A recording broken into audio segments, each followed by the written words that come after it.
वसुदेवं सुतं देवं कंस चाणूरमर्दनम देवकी परमानंदम कृष्णम वंदे जगद्गुरु। जय श्री कृष्ण। फ्रेंड्स नमस्कार। आज की ये वीडियो मुझे एक व्यूअर का फ़ोन आया अभी करीब 10 दिन पहले। उनसे मुझे प्रेरणा मिली कि इस टॉपिक के ऊपर वीडियो बनाई जाए। अशांत मन का क्या करें। थंबनेल पे मैंने लिखा है अशांत मन का क्या करें, ये नहीं लिखा कि अशांत मन को शांत कैसे करें। 10 दिन पहले व्यूअर का फ़ोन आया। फ़ोन पिक करते ही उन्होंने क्या बोलना शुरू किया, सर मैं आपका यूट्यूब चैनल देखा, कई वीडियोस देखी और मैंने आपका चैनल सब्सक्राइब भी किया। मेरा मन बहुत अशांत रहता है। क्या चंद्र या सूर्य या गुरु, इनमें से कौन है रीज़न बेसिकली मन के अशांत होने का? अगर मन की अशांति को ठीक करना है तो किसकी रेमेडी अडॉप्ट की जाए? चंद्र की, सूर्य की कि गुरु की? मैंने कई एस्ट्रोलॉजर से बात करी। कोई सर सूर्य की बताता है, कोई कहता है आपका चंद्र ठीक नहीं है, आप उसकी रेमेडीज़ कीजिए, कोई कहता है गुरु की रेमेडीज़ कीजिए। मुझे समझ नहीं आता मैं कौन सा मंत्र जप करूं, क्या करूं जिससे मेरा मन शांत हो जाए। खैर मैंने जो उनको काउंटर रिप्लाई दिया वो यही दिया कि अभी फ़िलहाल आप ये चंद्र, सूर्य और गुरु के चक्कर में ना पड़ें। आप अपने मन को ज़्यादा कशमकश ना करें, ज़्यादा उसको शांत करने के लिए अपना खुद का कोई प्रयत्न ना करें, शांति रखें। फिर फर्दर जो भी मेरी बात हुई वो मैंने उनको एडवाइस किया, जैसे भी जो मेरे अपने तरीके थे। लेकिन मैंने ये विचार किया कि इस टॉपिक के ऊपर वीडियो बनाई जाए, ताकि जो ये ज्योतिष के अंदर बोलते हैं ना, मन का कारक है चंद्र। क्या ज्योतिष के अंदर एस्ट्रोलॉजर चंद्र को कुछ ऐसा करते हैं जिससे आदमी का मन शांत हो जाए? तो आज उसी के ऊपर ये वीडियो है। तो चलिए वीडियो की शुरुआत करते हैं। देखिए, ये है किताबी ज्ञान के मन का कारक है चंद्र, लेकिन चंद्र की जो भी पोजीशन हो और व्यक्ति के अशांति का जो कारण हो, उसको चंद्र को किसी भी प्रकार से कोई ज्योतिषी ठीक नहीं कर सकता, क्योंकि चंद्र को ठीक करने की कोई आवश्यकता ही नहीं है। पहले तो ये समझ लें मन के अशांत होने की वजह क्या है। बड़ा ही सीधा सरल सा नियम है। इस दुनिया के अंदर किसी भी व्यक्ति का मन जो अशांत होता है वो एक ही बात से होता है कि उसके मन में कोई इच्छा है जिसकी वो पूर्ति करना चाहता है और वो नहीं हो रही। और इस इच्छा के अंदर 3 चीज़ें आएंगी: वस्तु, व्यक्ति और परिस्थिति। कोई भी व्यक्ति किसी वस्तु को पाना चाहता है, किसी व्यक्ति को पाना चाहता है, किसी परिस्थिति को पाना चाहता है। इसमें से वस्तु तो पैसों से हासिल की जा सकती है, लेकिन व्यक्ति और परिस्थिति पैसे से हासिल नहीं की जा सकती। उसमें पैसे के साथ साथ ईश्वरीय विधान पूरी तरह से 100% काम करेगा कि ईश्वरीय विधान के अनुसार उस व्यक्ति या उस परिस्थिति को छू लेना, उस परिस्थिति को पा लेना क्या विधान में निर्धारित है कि नहीं है। तो जब व्यक्ति को अपने जीवन के प्रति इस प्रकार की सजगता नहीं होती, जीवन के प्रति इस प्रकार का विवेक काम नहीं कर रहा होता, तब वो ज्योतिषी चक्करों में उलझ जाता है। और ज्योतिषी भी एक से बढ़कर एक उपाय बताने शुरू कर देते हैं। वो वास्तविक कॉस्मिक लॉ का नियम जानते हैं नहीं जानते मुझे पता नहीं, लेकिन अभी जिस व्यूअर का फ़ोन मुझे आया, उनकी बातें सुनकर मुझे साफ उन्होंने बोला कि मैं जिस भी एस्ट्रोलॉजर से बात करता हूँ वो कोई ना कोई एक अलग ही कहानी बताते थे। मुझे समझ नहीं आ रहा है मैं कौन सा मंत्र जपूँ। और 2-3 बार कॉल आया उनका कि सर मैं ये वाला मंत्र जपूँ, मैं ऐसा कर लूँ, मैं वैसा कर लूँ। मैंने कहा ऐसे इस तरीके की कोई रेमेडीज़ ना मैं प्रपोज़ करता हूँ और ना मैं सपोर्ट करता हूँ, ठीक है। मैंने डाइट के बारे में उनसे पूछा कि शाकाहारी हो आप, मांसाहारी हो, और उन बातों को लेकर मैंने उन्हें जो भी गाइडेंस देनी थी दी। तो पहला नियम, मन में कोई इच्छा जागृत हुई है उसे पाने की, वो पूरी नहीं हुई तो मन अशांत होगा। अब इस अशांत मन का क्या करें? इसकी एक सिंपल सी रेमेडी है अपने आप को मन से हमेशा अलग रखो। ये दो डिपार्टमेंट बना दो इसके, एक अपना खुद का और एक मन का। ये डिटरमाइन कर लो कि मैं मन नहीं हूँ, मैं मन नहीं हूँ। मन जो है वो प्राकृतिक है। जो प्राकृतिक होता है वो टाइम बीइंग होता है, बनता है बिगड़ता है, बनता है बिगड़ता है, बनता है डिल्यूट होता है। ये प्रोसेस चलता रहता है प्रकृति के अंदर। कि मैं मन से अलग हूँ, मन एक अलग डिपार्टमेंट है। मन को ऐसे खड़ा करना है जैसे किसी गाड़ी को पार्क करते हैं ना। फॉर एग्ज़ाम्पल, जैसे घोड़े को कभी भी गले में रस्सी बांधकर खूंटी से नहीं बांधते। घोड़े को हमेशा अस्तबल में ना ऐसे ओपन खड़ा करते हैं और उसके आजू बाजू पीछे फ्रंट में बांस के डंडे लगा देते हैं ताकि वो भागे ना, उनको जंप कर कर, उनको टाप कर। लेकिन उसे गले में रस्सी बांधकर खूंटी से कभी नहीं बांधते ताकि वो खड़ा खड़ा आज़ाद फील करे, लेकिन अपनी ताकत का कोई मिसयूज़ ना कर सके। तो इस प्रकार मन को बिल्कुल अलग कर दें अपने से। वो अशांत है, उसको अशांत रहने दें। वो जो सोचता है वो सोचते रहे। अपने आप को मन से डिटैच करते ही मन की ताकत आधी से भी कम रह जाएगी। ठीक है, मन के अंदर जो अशांति पैदा हो रही किसी चीज़ को पाने की, जो उसके संकल्प चल रहे थे, उस इच्छा की पूर्ति के लिए मुझे ये करना चाहिए, मुझे ऐसा करना चाहिए, मुझे ये उथल करनी चाहिए, मुझे ये पुथल करनी चाहिए, आधी ताकत, आधी से ज़्यादा की ताकत वो नष्ट हो जाएगी जैसे ही आप अपने आप को डिटैच करोगे उस चीज़ से, अपने आप को देखने वाला मानोगे। क्योंकि आप प्राकृतिक नहीं हो, मन प्राकृतिक है। पहली बात। मन के अशांत होने का दूसरा कारण है कि मनचाही वस्तु, व्यक्ति, परिस्थिति मिल जाने के बावजूद भी किसी को कम एफर्ट्स करके, किसी को ज़्यादा एफर्ट्स कर कर अपनी मनचाही चीज़ मिल गई, वस्तु मिल गई, व्यक्ति मिल गया, परिस्थिति मिल गई। लेकिन काफ़ी लंबा समय बिता लेने के बाद, या कईयों के साथ तो कुछ थोड़ा सा समय बिता लेने के बाद ही एक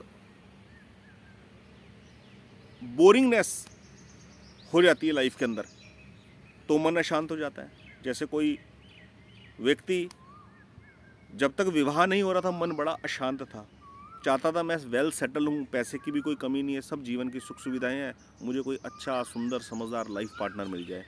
फीमेल मेल के बारे में ऐसा सोचती हैं और मेल फीमेल के बारे में ऐसा सोचते हैं।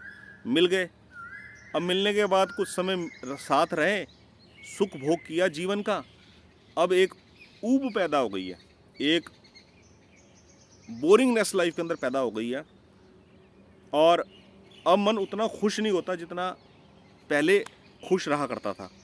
ये मन के अशांत होने का कारण है। तो मन अशांत दो चीज़ों से, एक ही चीज़ के दो पहलुओं से मन की अशांति लिंक करती है। किसी चीज़ की इच्छा जागृत है, वो इच्छा की पूर्ति नहीं हो रही तो मन अशांत हो सकता है, और मन चाही चीज़ की इच्छा पूर्ति हो गई है तो मिली हुई चीज़ से, उसके भोग से भी साइड इफ़ेक्ट पैदा हो गया तो भी मन अशांत है। इन दोनों ही कंडीशंस के अंदर अपने आप को मन से हमेशा डिटैच रखें। अगर मन से डिटैच रखेंगे तो ही मन की गतिविधि को देखने में, जांचने में सहायता मिलेगी। अब बात करें मन को शांत करने के क्या उपाय हैं। देखिए, मन को शांत करने का कोई उपाय नहीं है। ज्योतिष के अंदर ज्योतिषी मन का कारक चंद्र बोलकर कुछ भी आपको रेमेडी सजेस्ट कर सकते हैं, लेकिन सबसे बेस्ट रेमेडी जो है वो सबसे पहले अपना आहार शुद्ध कर लें। मांसाहार का सेवन बिल्कुल ना करें, त्याग दें, शुद्ध शाकाहारी बन जाए। बस फल खाएं, ड्राई फ्रूट खाएं, हरी सब्जियां खाएं, कम खाएं, हल्का खाएं, पेड़ पौधों के संपर्क में रहें। ये मन को शांत करने का प्रयास आप कर सकते हैं और कारगर है, सटीक है, ये काम करेगा, 100% काम करेगा। ठीक है। दूसरा, एस्ट्रोलॉजी के हिसाब से जन्म कुंडली देखकर, लग्नेश की पोजीशन, सुखेश की पोजीशन देखकर ये पता लग सकता है लाइफ में स्ट्रगल का क्या लेवल होगा। तो पता लग जाएगा कि इच्छाओं की पूर्ति करने के लिए आदमी को कितनी मेहनत करनी पड़ेगी, कम मेहनत में हो जाएगा मामला सेट या ज़्यादा मेहनत करनी पड़ेगी, उस तरीके से फिर अपना माइंडसेट बनाना पड़ेगा। ये ज्योतिष की मदद मिल जाएगी। कोई रेलेवेंट स्टोन चाहिए तो स्टोन आदमी पहन सकता है, अपना जेम स्टोन पहन सकता है, लकी जेम स्टोन पहन सकता है, जिससे काम के अंदर कामयाबी का स्तर बढ़ जाए, मन चाही परिस्थिति मिलने में मदद मिले। ये तरीका ज्योतिष का अडॉप्ट किया जा सकता है। मोटे मोटे से 2 ही उपाय हैं मन को शांत करने के। जितना ज़्यादा प्रयास किया जाएगा मन को शांत करने का, मन कभी भी प्रयास से शांत नहीं होता। लेकिन भगवान गीता में अर्जुन जी को ये ज्ञान देते हैं कि अर्जुन, मन की गति वायु से भी तेज है, लेकिन अभ्यास से इसे काबू में किया जा सकता है। और वो जो अभ्यास है वो केवल एक ही चीज़ है, संयम, सेल्फ कंट्रोल। सेल्फ कंट्रोल से ही किया जा सकता है। और उसके लिए मैंने सबसे पहले पॉइंट आपको बताया, डाइट। अपनी डाइट शुद्ध शाकाहारी कर दीजिए, पहली बात। दूसरा, अपने आप को मन से रखो डिटैच। 2 डिपार्टमेंट है, एक में तो स्वयं मैं हूँ और एक मेरा मन है। मन को जितना अशांत है, जो सोचता है वो सोचता रहे। अपने आप को मन से डिटैच करते ही मन की ताकत, आधी से ज़्यादा ताकत ख़त्म है। ये आप करके देख लो प्रैक्टिकली, ठीक है। बस मन में ये प्रण कर लो कि मैं मन नहीं हूँ, मैं मन नहीं हूँ। अब मन में जो भी चीज़ चल रही है, किसी चीज़ को प्राप्त करने का राग चल रहा है, किसी चीज़ को त्यागने का द्वेष चल रहा है, उसके अंदर उसको चलने दो। जब आप अपने आप को उससे डिटैच कर लोगे तो उसकी ताकत आधी रह जाएगी, उसकी क्रियाशीलता आधी रह जाएगी। और ये प्रक्रिया, अपने आप को मन से डिटैच करने का जो प्रोसेस है, ये जितना लंबा पूरे दिन भर में मेंटेन करने की हैबिट पड़ जाएगी, उतना ही मन को शांत करने का परमानेंट जो सोल्यूशन है उसमें सफलता हासिल होती चली जाएगी। मन को शांत करने का परमानेंट सॉल्यूशन है इच्छा रहित होना। संत महापुरुष इच्छा रहित होना, कामना रहित होना, डिज़ायर लेस होना, चॉइस लेस होना ही इस लाइफ का क्लाइमैक्स मानते हैं। मानते नहीं हैं, लाइफ का क्लाइमैक्स है। क्यों? क्योंकि भगवान श्री कृष्ण ने गीता के अंदर बोला है, कामना संपूर्ण पापों का मूल है। कामना से संपूर्ण पापों का जन्म होता है। मन में कामना होती है संसार को पाने की, और वो कामना पूर्ति होने के बाद भी सेटिस्फेक्शन मिलता नहीं है, ये वाली चीज़ है। तो ज्योतिष का रोल क्या है?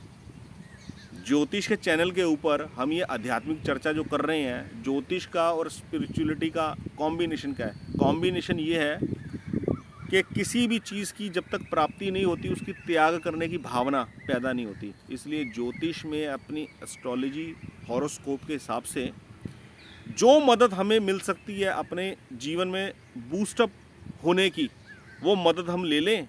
एस्ट्रोलॉजी के हिसाब से क्या प्रिकॉशंस हमें अडॉप्ट करनी चाहिए, किस फील्ड में हमारे को एंटर करना चाहिए, किस में नहीं करना चाहिए, क्या चीज़ हमें अपनी एन्जॉयमेंट के लिए अडॉप्ट करनी चाहिए, क्या छोड़ देनी चाहिए, उन सब चीज़ों का ध्यान रखते हुए हम इस मटेरियलिस्टिक वर्ल्ड के अंदर अपनी सुख सुविधाएं जुटाएं, और जुटाने के बाद एक अटेंटिवनेस के साथ इस जीवन को जिएं, ताकि हम इस संसार के पचड़ों में, झमेलों में न फंसें बस। और उसके बाद अपना जीवन पूरा कर कर इस संसार से चलते बने। ये ऑब्जेक्टिव है लाइफ का, सिंपल। तो आज की इस वीडियो को यहीं विराम देंगे। काफ़ी लंबी वीडियो हो गई है, 3 फेसेस में बनाई है। मैं उम्मीद करता हूँ कि आपको इस वीडियो से काफ़ी मदद मिलेगी अपने मन को समझने की, अशांत मन के साथ डील करने की। बस मेन क्रक्स वीडियो का ये समझ के चलिए कि आप अलग हैं और मन अलग है। मन की जो गतिविधियाँ चल रही हैं वो मन में चल रही है, वो प्रकृति में चल रही है, वो बन रही है, बिगड़ रही है, बन रही बिगड़ रही है। हम अलग हैं, हम उससे अलग हैं। बस ये सूत्र पकड़ के रखना है। बहुत बहुत धन्यवाद। सबका जीवन मंगल में, सुख में और शांति में हो, ये प्रार्थना करते चलो। मन को शांत करने की ये भी एक अचूक विधि है। सबकी सुख की कामना करना, सबके मंगल की कामना करना, सबके कल्याण की कामना करना। भगवान सर्वशक्तिमान है, सर्वव्यापक है, सर्वअंतर्यामी है। हमारे बिना बोले हमें क्या चाहिए वो जानते हैं, हमें किस चीज़ की आवश्यकता है वो जानते हैं। जिसने हमें पैदा किया है वो हमसे ज़्यादा जानते हैं, और वो ब्रह्मांड के एक एक कण में समाये हुए हैं और इसको संचालित कर रहे हैं, सृजन कर रहे हैं, पालन कर रहे हैं, संहार कर रहे हैं। यही लीला चल रही है। बस भगवान को हर वक्त स्मरण रखो। जय श्री कृष्ण।